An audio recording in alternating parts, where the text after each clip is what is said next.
I'm Milena, and until my 30th birthday, the most exciting part of my life was when the accounting firm I worked for decided to switch from PC to Mac. Yeah, not exactly headline stuff. But then, at a friend's birthday bash, everything changed. That night, I stood at the corner of a cramped living room, clutching a soda and feeling awkward in my too tight dress. The music was loud, way too loud for conversation, but apparently just right for him, Mark. He was a head taller than most, which was probably why he spotted me.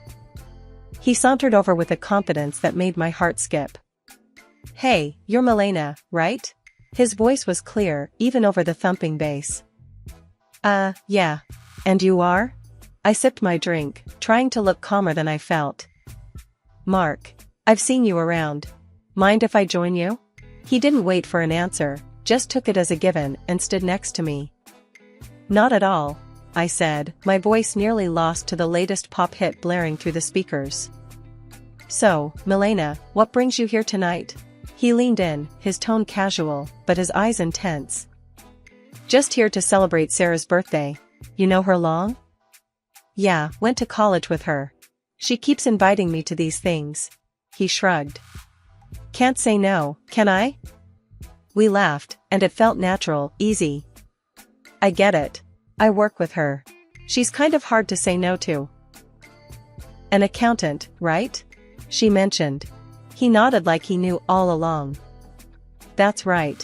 Numbers are my game," I joked, though I usually found nothing funny about spreadsheets. "Sounds thrilling." He grinned, and I couldn't tell if he was mocking me or not. "Oh, absolutely. It's all wild parties and high stakes in the accounting world." We laughed again, and that's when I felt it, the ease of talking to someone who seemed genuinely interested in what I had to say. It was a new feeling, exciting and a bit scary. "You want to grab some air?" he suggested, tilting his head towards the backyard. I nodded, grateful to escape the noise. Outside, the cool air was a relief. "So, what's a guy like you doing in a place like this?" I asked, trying to sound smoother than I felt. "Just looking for a good time, I guess. And maybe someone cool to hang out with," he said with a smile that made his eyes crinkle at the corners. We talked about everything and nothing, movies, books we liked, how he was into graphic design but stuck at a corporate gig he didn't love. It was as if we'd known each other for years.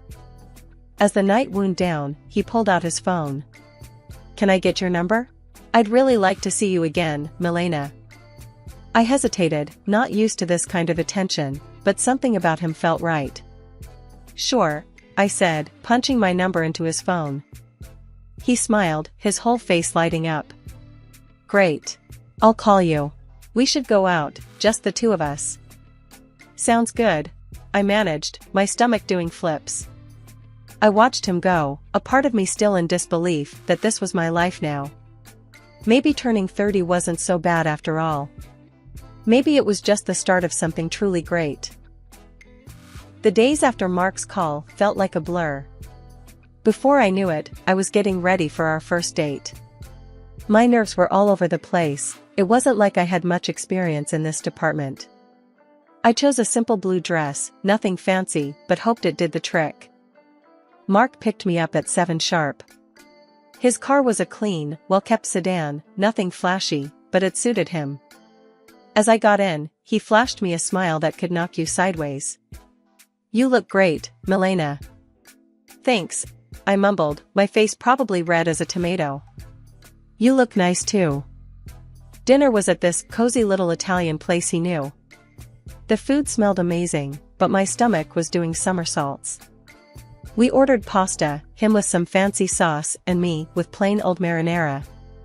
"So, Milena, tell me something about you that no one else knows," he said, twirling his spaghetti expertly onto his fork. I chuckled, playing with my food more than eating it.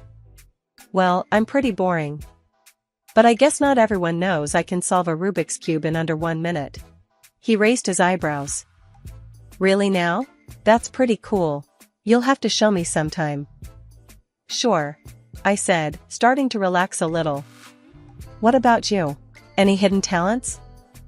"I make a mean breakfast burrito," he boasted with a grin. "Best you'll ever have." I'll take your word for it. Maybe you can prove it sometime, I teased.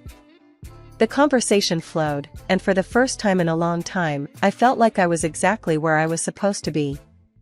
The next few weeks were a whirlwind. We saw each other constantly. Mark would come over after work, where I'd meet him for lunch near his office. He introduced me to his favorite spots around town, little nooks I'd never noticed before. It was like seeing the city for the first time. Things took a serious turn when he invited me to meet his parents, Jack and Mary. They lived in a small but cozy house filled with photos and knickknacks. Mary hugged me the second we walked in. "Oh, we've heard so much about you, dear," she said, squeezing my shoulders. "Mark, she's lovely." "Thanks, Mom," Mark said, and I could tell he was pleased. We sat down to dinner, and the conversation was non-stop. "So, Milena, Mark tells us you're an accountant. That must be interesting," Jack said, passing me the potatoes. "It has its moments," I replied. "Mostly just numbers, but I like the order of it." "And how's your family?" Mary asked, genuinely interested. "They're good, thanks. My dad's a businessman, always busy, but he's been really supportive of me." It was all happening fast, sure, but it felt right.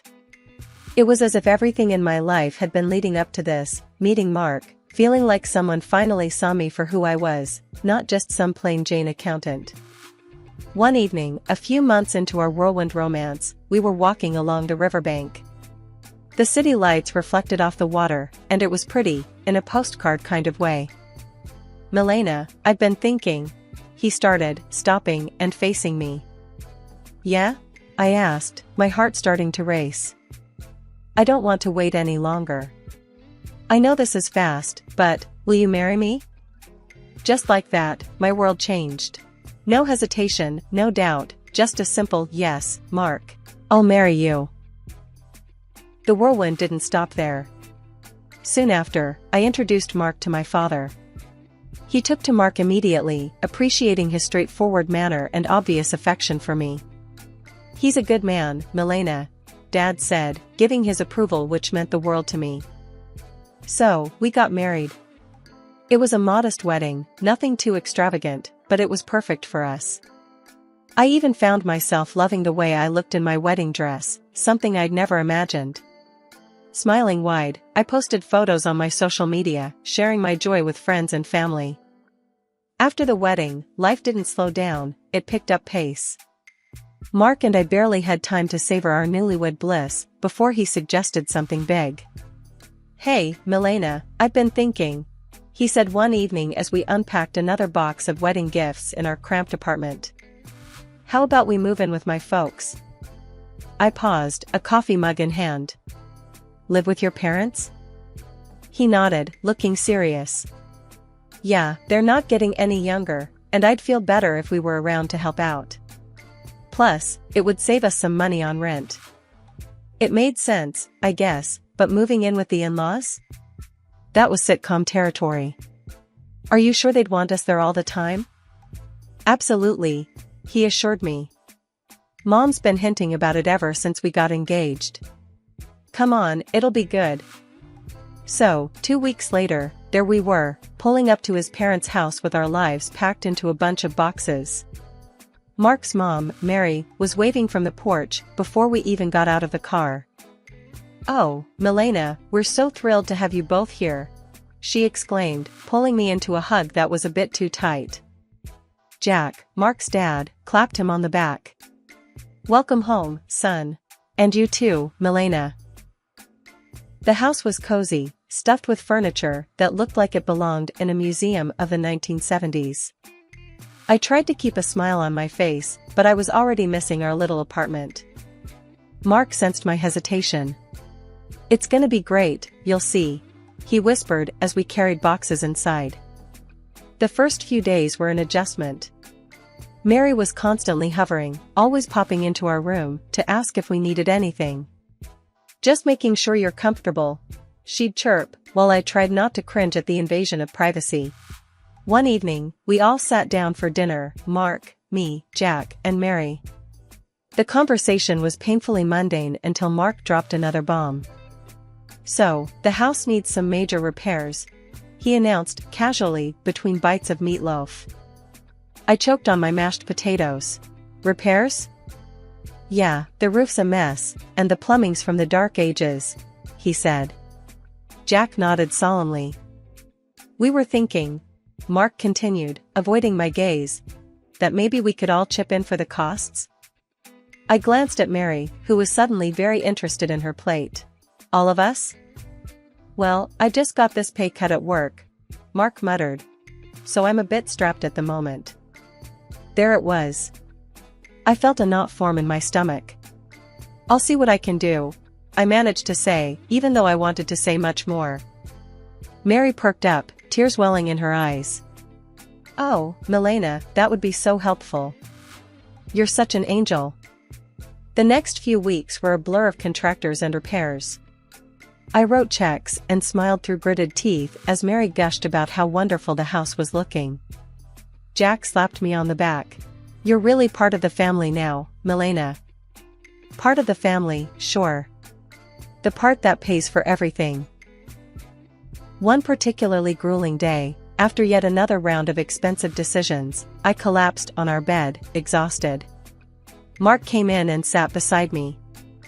"Thanks for handling all this, Milena," he said, sounding almost sincere. "It's fine," I lied, staring at the ceiling.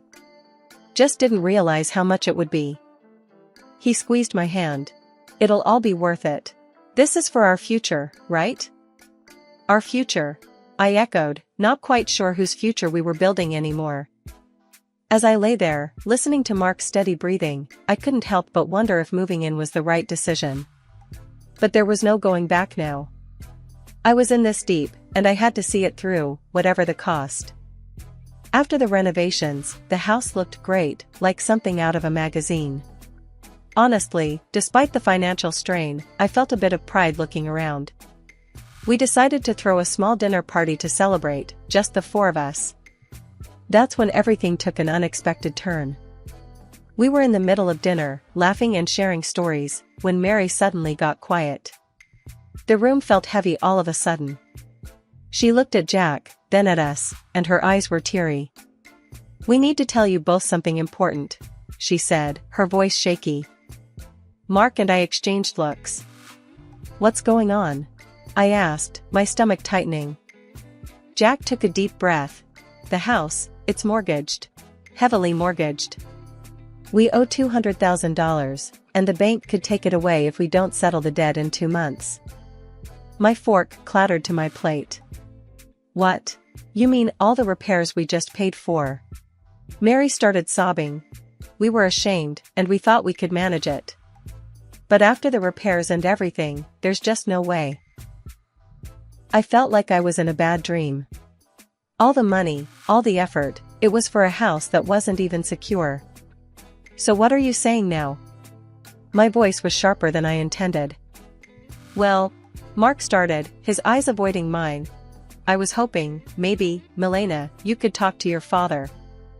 "Are you serious?" I snapped, my voice rising. "Ask my dad for $200,000? It's just, after his help, the house would be secure. For us, for our future," Mark pleaded. Mary's sobbing grew louder, making me feel like the villain in this crazy drama. "Please, Milena. It's our home. We've spent decades in this house." I was furious, but the tears and the pleading wore me down. I'll think about it," I finally muttered, feeling trapped. The next day, I called my dad, hesitantly explaining the situation. To my surprise, he agreed to help, but on one condition. "I'll give the money, Milena, but only with a formal agreement, a receipt. I want everything documented." When I relayed this to Mark, he wasn't happy. "Why does it have to be so formal? Can't he just trust us?" "It's $200,000, Mark. It's a lot of money, and he's just being cautious," I argued, feeling the divide between us grow. "He'll get his paperwork," Mark muttered, clearly annoyed. The paperwork was drawn up, and the money was transferred. Mary and Jack were relieved, constantly thanking me, but the air between Mark and me had changed. There was a coldness that wasn't there before. Just when I thought my life couldn't get any darker, tragedy struck with brutal suddenness. "Milena, it's your Aunt Judith." Her voice came through the line, shaky and choked. "Your dad, he had a heart attack. It's bad." My heart dropped to my stomach. "What? How? Is he?" "He didn't make it, honey. I'm so sorry." The phone nearly slipped from my hand. "No, that can't be right," I mumbled, numb. I hung up and turned to find Mark standing in the doorway. "What's wrong?" he asked, his voice low. "My dad, he's gone," I managed to say before everything inside me broke and I started sobbing. Mark came over and put his arm around me, but it felt like being hugged by a stranger.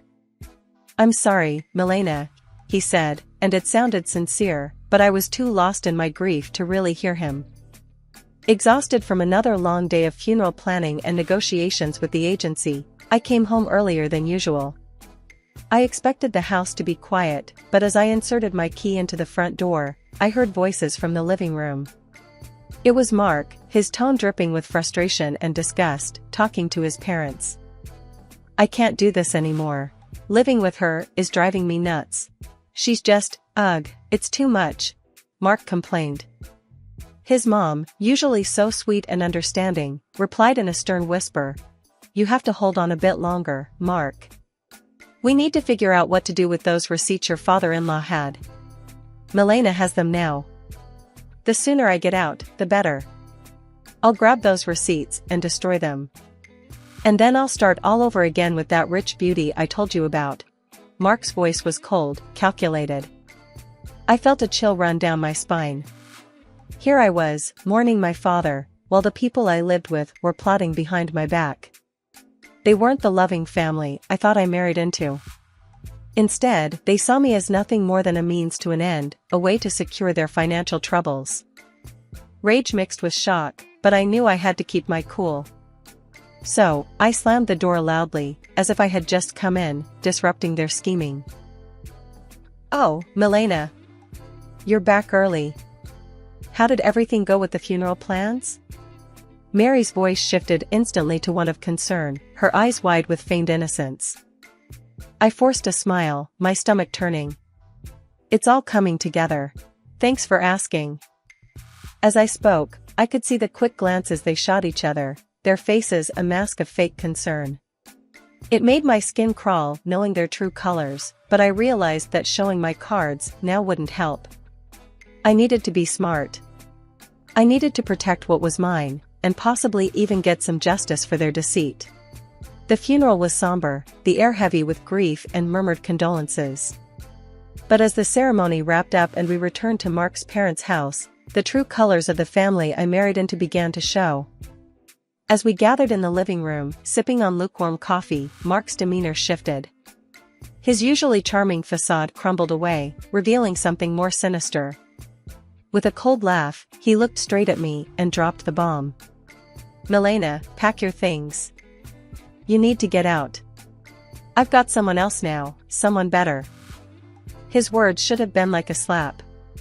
I pretended to be stunned, but before I could respond, Mary chimed in with a snide giggle. "We've really had enough of you, dear. We only put up with you for your money." "What about the house?" I asked, feigning innocence. "The house that I paid to fix, the $200,000 I poured into it?" Mary laughed harder, as if I'd told the best joke of the year. "Oh, sweetie, this house is ours. You're nothing here." Mark's smirk widened. "And those receipts you're so proud of? Found them in your dad's house and burned them. They're gone."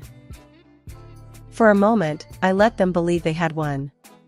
But then, I couldn't help it, I burst into laughter.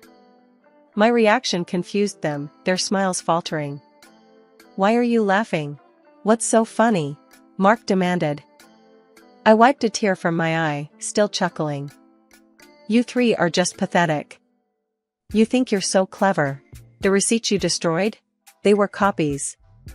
The real ones are safe with my lawyer." The color drained from both their faces. Mark's arrogance turned to panic. "You can't prove anything," he stammered. "I can, and I will," I shot back, my voice steady and firm. "Now, I want my money back, all of it, or my next call is to the police." Mark and Jack looked at each other, their earlier confidence replaced by fear. Jack, usually so bold and brash, began to plead. "Milena, please, let's talk about this. We can sort something out." With the truth now out in the open and the leverage squarely in my hands, the negotiations with Mark and his parents dragged on longer than I expected. It was clear they were trying every angle to sway the terms in their favor, but I wasn't about to budge. "Look, it's simple," I stated firmly during one of our numerous discussions at their, now legally mine, kitchen table. "The house gets transferred to my name in exchange for the IOUs. That's the deal. No more games." Finally, they relented. We all agreed that the best course of action was to make everything official and legal. I insisted that everything be documented by a lawyer and confirmed with the proper papers. "I want no corners cut," I emphasized. At the lawyer's office, the atmosphere was tense as documents were signed and notarized. I watched closely as each signature was applied, ensuring there was no room for further deceit. Once everything was finalized, I collected the documents related to the transfer and turned to Mark's mother, who looked deflated yet somehow still carried a hint of her former haughtiness. "I'll be keeping these in a safe place," I said, holding up the papers before slipping them into a folder. "Just to ensure no one is tempted to pull any stunts." With the legalities handled, the divorce proceedings were straightforward. Mark was quiet, his earlier arrogance nowhere to be seen. When the final papers were signed, I felt a weight lift off my shoulders, a chapter closed. On the day they moved out, I stood on the porch of my now fully owned house and watched. Mark, his mom, and dad carried their belongings to a rental van, their movements slow, the mood somber. I couldn't help but feel a mix of satisfaction and sorrow. This wasn't how I imagined my marriage ending, but under the circumstances, it was the best possible outcome. After everything settled down and I began to enjoy my newfound peace, word got back to me through friends about Mark and his predicament. Apparently, the grass wasn't greener on the other side. His mistress had dumped him not long after our divorce. And his parents? They were now crammed into a tiny apartment, a stark downgrade from the comfortable house they once had. It seemed karma had caught up with them quicker than I expected. Despite their situation, they started reaching out to me, bombarding me with calls and messages, probably hoping to weasel their way back into my life, or at least my house. But I was done with their deceit. I blocked their numbers without a second thought and blacklisted them on all social media. It was liberating, cutting the final threads that connected us. One afternoon, as I was enjoying a quiet moment with a book in my living room, a knock came at my door. Peering through the peephole, I saw Mark standing there, a pathetic figure holding a bouquet of flowers. The audacity of it made me scoff.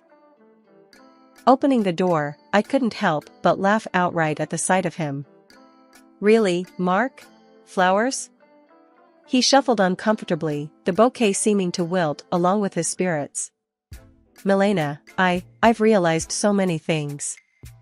I was wrong, terribly wrong. Remember when you told me I disgusted you?" I interrupted, leaning against the door frame, not bothering to hide my amusement at his discomfort. "What changed, Mark? Run out of options?" He looked down, the shame clear on his face. I made mistakes. But I'm here to make things right." I shook my head, almost feeling sorry for him. "Almost. You're not here to make things right, Mark. You're just desperate to get back to your comfortable life. But guess what? That life doesn't exist anymore. Not for you." His face fell, and he took a step back, as if my words were physical blows. "Milena, please. Save it," I cut him off sharply. "I want you to leave. Don't come back here. We're done. Forever." Mark stood there for a second longer, his hope visibly crumbling. Then, without another word, he turned and walked away, his shoulders hunched in defeat. Returning to my book, I smiled to myself.